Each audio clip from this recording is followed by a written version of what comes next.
श्री कृष्ण के जीवन की 10 महत्वपूर्ण घटनाएं। भगवान कृष्ण के जीवन में एक के बाद एक अनेकों घटनाएं हुई। यह सभी घटनाएं एक अबाध क्रम में हुई। इनमें से केवल कुछ घटनाओं को अलग करना अथवा उनका चुनाव करना अति कठिन है। तथापि इस परम आदरणीय देवता के गुणों का बखान करने के लिए उनके जीवन में कुछ ऐसे निर्णायक पल आए हैं जो स्पष्टतः अलग से दिखाई देते हैं। इन पलों की अनेक विद्वानों द्वारा इतने विभिन्न प्रकार से व्याख्या की गई है, उनका विश्लेषण किया गया है, उन्हें श्रद्धापूर्वक देखा गया है कि इतिहास में वे अमर हो गए हैं। भारत ज्ञान के चश्मे से देखें तो इनमें से कुछ घटनाओं को हम निम्नानुसार देख सकते हैं। भारत ज्ञान हमारे स्वर्णिम इतिहास में ज्ञान, अज्ञान अथवा कम ज्ञात इधर उधर बिखरे हुए वृत्तांतों को एक लयबद्ध तरीके से पिरोने और उन्हें प्रामाणिक रूप से प्रस्तुत करने और उनके अन्वेषण करने का प्रयास है। माँ यशोदा को ब्रह्मांड के दर्शन। एक दिन बालक कृष्ण ने बगीचे में खेलते हुए मिट्टी के कुछ कण खा लिए। उन पर उनकी हर पल दृष्टि रखने वाली माँ यशोदा ने यह देख लिया और उस मिट्टी को उनके मुंह से निकालने का प्रयास करने लगी। उस पल उन्होंने बालक कृष्ण के मुंह में संपूर्ण ब्रह्मांड को देखा, जिसमें सौर मंडल, आकाश गंगाएं, पूरा ब्रह्मांड ही था। इस घटना से उनको पता चला कि यह बच्चा कोई साधारण बच्चा नहीं था। कंस के समस्त असुरों को परास्त करना। बहुत सी दंत कथाओं के अनुसार पूतना, अरिष्टासुर और अघासुर आदि अनेकों असुर जो कंस द्वारा कृष्ण को मारने के लिए भेजे गए थे, श्री कृष्ण ने अपने बाल्यकाल में ही उन पर विजय प्राप्त की। ब्रजभूमि के 24 फलदार उपवन तथा अनेक वन कृष्ण के असाधारण साहसिक कार्यों के साक्षी बने। इन्हीं वनों में जो कृष्ण के क्रीड़ा स्थल थे, उन्होंने उन असुरों को पराजित किया और उनका वध किया। धनुकासुर, जिसका रूप एक गधे के रूप से मिलता था और जो ब्रजवासियों को उपवन में आने से रोकता था। बकासुर, जिसका आकार एक सारस के रूप में था। अघासुर, जिसकी आकृति एक बड़े सांप से मिलती थी और जिसे कंस ने डसने और अपने विष से कृष्ण को बचपन में मारने के लिए भेजा था। अरिष्टासुर, जिसका रूप एक बैल के रूप में था और जो नदी का तट खोदकर ब्रज में घुस आया था। कालिया नाम का जहरीला नाग, जो यमुना के जल में विष घोल रहा था। गोवर्धन पर्वत को उठाना। एक बार ब्रज के वासी भगवान इंद्र के वार्षिक उत्सव के लिए सब पूजा की तैयारी में लगे थे। नन्हे कृष्ण ने जब यह देखा तो उन्होंने ब्रज के लोगों को कहा कि इंद्र की प्रार्थना करने की अपेक्षा अपने खेतों, झीलों, चारागाहों तथा गायों जैसी प्रकृति द्वारा दी गई संपत्तियों की पूजा अर्चना और उनकी प्रार्थना करो। उन्होंने ब्रजवासियों को गोवर्धन नाम के पर्वत गोवर्धन गिरी की प्रार्थना करने को तैयार कर लिया।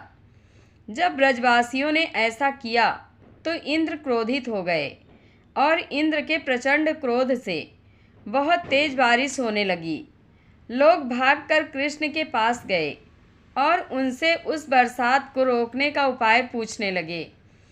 तब कृष्ण गोवर्धन गिरी तक गए और उस पर्वत को उन्होंने अपनी कनिष्ठा अर्थात छोटी उंगली पर उठा लिया। प्रत्येक व्यक्ति ने अपने पशुधन सहित उस पर्वत के नीचे शरण ले ली। 7 दिन तक लगातार मूसलाधार बारिश होती रही। उसके पश्चात जब इंद्र का क्रोध शांत हुआ तो तूफान और बारिश में ठहराव आया और ब्रज में शांति लौटी। उडुपी में मूर्ति का रहस्य। माता देवकी ने कृष्ण का बाल्यकाल देखने की इच्छा जताई।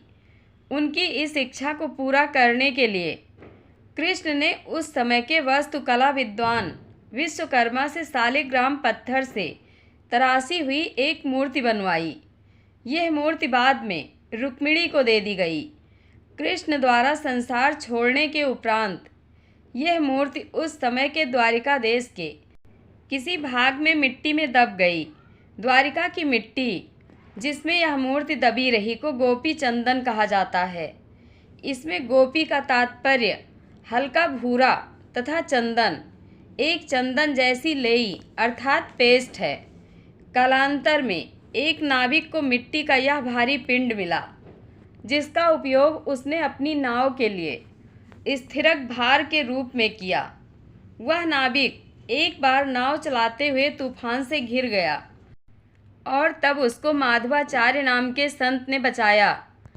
उसकी नाव में वह मूर्ति देखकर संत ने नाविक से वह मूर्ति मांग ली और उसे उडुपी में स्थापित कर दिया। अपने माता पिता की जेल से रिहाई। कहा जाता है कि अपने दुष्ट मामा के निमंत्रण पर कृष्ण अपने भाई बलराम के साथ मथुरा गए। उस समय तक 12 वर्षीय कृष्ण ने अपने शौर्य और निडरता के कारण बहुत ख्याति प्राप्त कर ली थी। मथुरा में दोनों भाइयों को कंस के मल्ल योद्धाओं मुष्टिक और उनके मल्ल योद्धा साथी चाणूर ने मल्ल युद्ध करने की चुनौती दी। उन दोनों योद्धाओं को इस पारंपरिक खेल में हराने के उपरांत कृष्ण ने कंस को चुनौती दी और उसे मार दिया। तत्पश्चात कृष्ण ने कारागृह से अपने माता पिता देवकी और वसुदेव को मुक्त किया। उन्होंने अपने नाना उग्रसेन को भी, जिनसे कंस ने उनका राज्य छीन लिया था, मुक्त किया और उन्हें उनका राज्य सौंपकर राज्याभिषेक करवाया। कंस की मृत्यु से उनके ससुर जरासंध आग बबूला हो गए। कंस की मौत का बदला लेने के लिए जरासंध ने अगले कुछ वर्षों में 17 बार आक्रमण किया। हर बार कृष्ण और बलराम ने मथुरा की रक्षा की। महर्षि संदीपनी के आश्रम में पंचजन्य शंख की प्राप्ति। कृष्ण और बलराम अपनी शिक्षा के लिए महर्षि संदीपनी के आश्रम में उज्जैन गए, जो उस समय अवंतिका के नाम से जाना जाता था। वहाँ कृष्ण ने बहुत से मित्र बनाए, जिनमें उनके प्रसिद्ध मित्र सुदामा भी थे। आश्रम की एक कहानी के अनुसार कहा जाता है कि कृष्ण को वहाँ अपने गुरु द्वारा सौंपे गए किसी कार्य को पूरा करते हुए प्रसिद्ध पंचजन्य शंख प्राप्त हुआ। यह उनकी गुरु दक्षिणा थी। वर्षों पश्चात श्री कृष्ण के इसी पंचजन्य शंख का उपयोग कुरुक्षेत्र में महाभारत के युद्ध प्रारंभ का शंखनाद करने के लिए किया गया। प्रसिद्ध पौराणिक मित्रता। सुदामा और कृष्ण की मित्रता एक प्रसिद्ध पौराणिक कथा बन गई है। जब गरीबी से त्रस्त सुदामा अपने मित्र को मिलने गए तो वह भेंट स्वरूप अपने साथ कुछ चावल के टुकड़े ही ले जा पाए। अपने मित्र कृष्ण के वैभवशाली महलों को देखकर उन्हें यह भेंट देते हुए बहुत आत्मग्लानि हो रही थी। तथापि कृष्ण ने उन चावलों को अति चाव से खाया और अपने मित्र से मिलकर प्रसन्न हुए। सुदामा जब अपने घर वापस पहुँचे तो उन्होंने देखा कि उनके झोपड़ी नुमा घर के स्थान पर एक भव्य महल बन गया था। यह उनके मित्र कृष्ण की ओर से एक भेंट थी। नरकासुर तथा उनकी 16,000 पत्नियां। यह भविष्यवाणी की गई थी कि नरकासुर की मृत्यु किसी महिला के हाथों होगी। अपने भाग्य से बचने के लिए उसने अपने राज्य की सभी कुंवारी कन्याओं को बंदी बना लिया था, जिससे प्रजा बहुत दुखी थी। इस त्रासदी का अंत करने के लिए कृष्ण अपनी शूरवीर पत्नी सत्यभामा संग नरकासुर से युद्ध करने के लिए गए। सत्यभामा ने नरकासुर से युद्ध किया और उसे मार दिया। कृष्ण ने तब सभी कन्याओं को बंदी गृह से मुक्त किया। उन कन्याओं ने समाज में अपमान के डर से कृष्ण को उनसे विवाह करने को कहा। एक विशेष रथ यात्रा शांति वार्ता में असफल रहने के उपरांत कृष्ण हस्तिनापुर छोड़ने को तैयार हो रहे थे।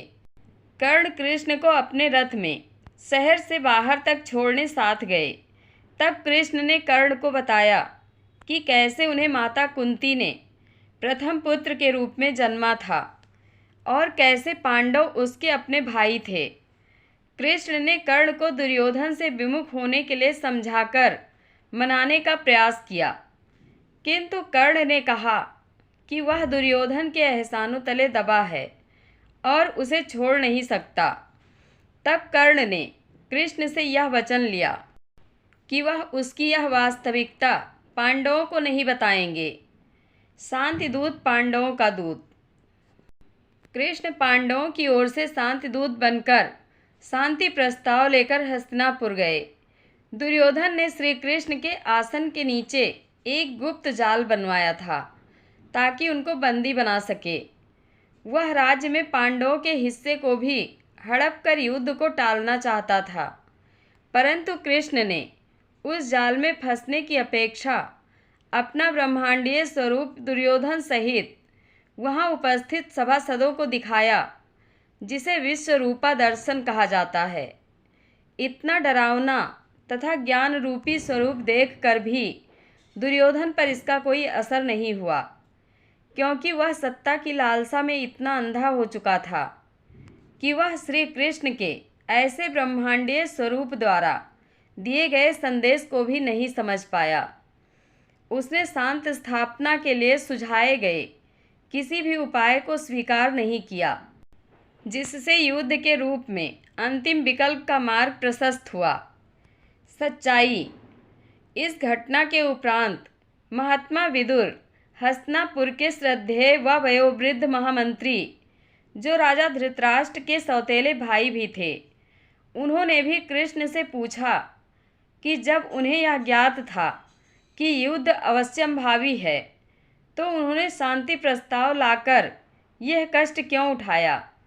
श्री कृष्ण ने विदुर को कहा, मैं अपने स्थान और अपने समय के विषय में नहीं सोच रहा, अपितु भविष्य की सोच रहा हूँ।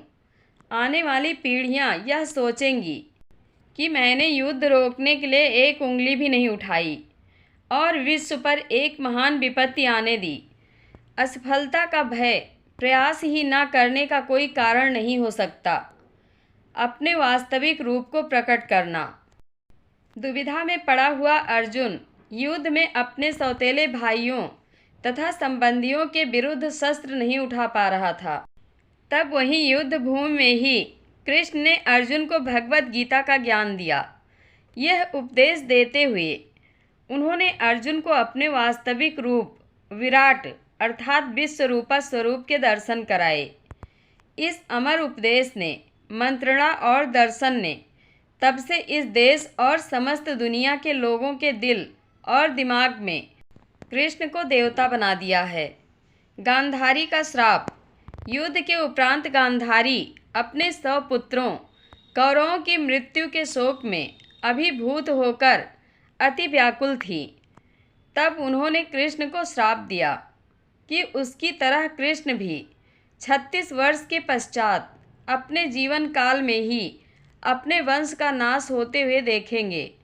और वास्तव में 36 वर्ष उपरांत जब श्री कृष्ण द्वारका छोड़कर गए तो यादवों में गृहयुद्ध छिड़ गया और द्वारिका नगरी समुद्र में समा गई। आसन्न विनाश से पहले कृष्ण ने अपने लोगों को बुलाया और उन्हें बताया कि द्वारिका नगरी पर खतरा है, इसलिए उन्हें दूसरे क्षेत्रों में चले जाना चाहिए।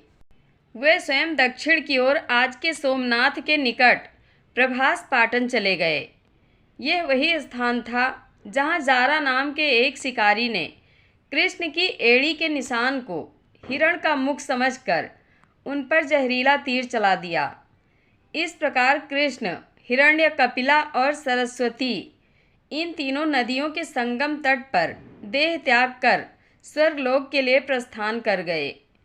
उधर अर्जुन ने जब कृष्ण के दुनिया छोड़ने और यदुवंश में होने वाली पीड़ादायक लड़ाई के बारे में सुना तो वह हस्तिनापुर से द्वारिका की ओर निकल पड़े। उन्होंने कृष्ण की पत्नियों सहित द्वारिका की अनेक महिलाओं को बचाया और उन्हें हस्तिनापुर ले आए। उनके द्वारका छोड़ते ही उस तटीय नगर में सुनामी जैसी विशाल लहरें उठते हुए और द्वारिका समुद्र में समाते हुए देखी।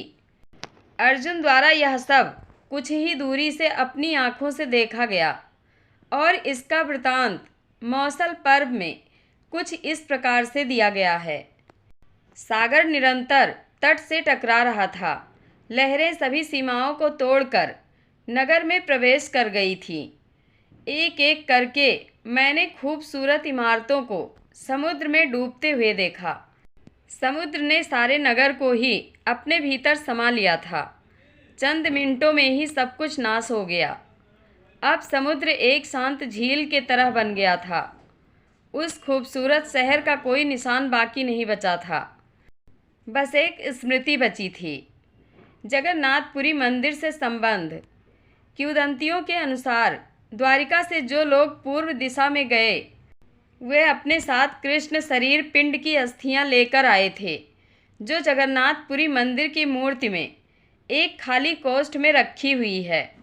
स्थल पुराण, जो मंदिर के स्थानीय दंत कथाएँ हैं, के अनुसार हर 12 वर्ष के पश्चात ब्रह्मपोली नामक इस पोटली को निकालकर एक नई मूर्ति में स्थानांतरित किया जाता है। अस्थियों की इस पोटली को मंदिर के सबसे वयोवृद्ध पुजारी द्वारा ही हाथ लगाया जाता है और उनकी आँखों पर पट्टी बांध दी जाती है। पुजारियों के हाथ में दस्ताने होते हैं।